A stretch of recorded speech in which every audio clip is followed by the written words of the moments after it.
Everyone in Oduka Community Secondary School knew Amina as the quiet village girl. She sat at the back, head down, always holding her old exercise book like it was her shield.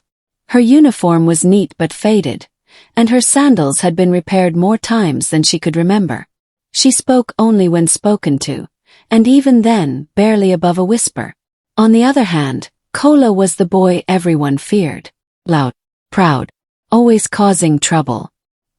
He was the school bully, the son of a rich timber dealer, and he knew no teacher could really touch him.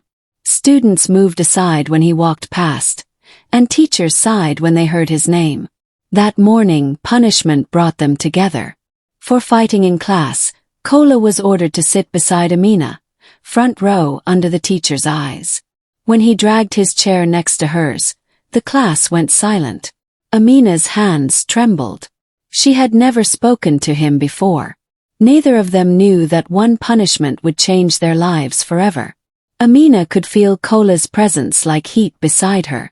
She kept her eyes on the blackboard, praying the period would end quickly. Kola noticed how small she looked, how she shrank into her seat like she wanted to disappear. At first, he planned to make her uncomfortable. That was what he did best. But something stopped him. Maybe it was the way she flinched whenever he moved, or how her fingers nervously twisted the edge of her book. During break, boys laughed. "Guy, how market," one teased. Kola forced a smile, but his eyes returned to Amina, quietly walking out alone. For the first time, Kola felt something strange, something like guilt. When the teacher asked a question, Amina stood up but couldn't answer. Her voice failed her. Laughter filled the class. Kola watched her eyes glisten with tears. Without thinking, he muttered, "Leave her alone."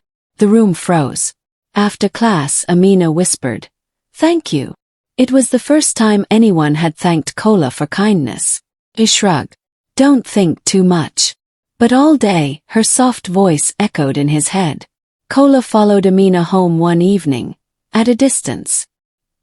He saw her mud house, her mother selling vegetables, her younger siblings barefoot and smiling.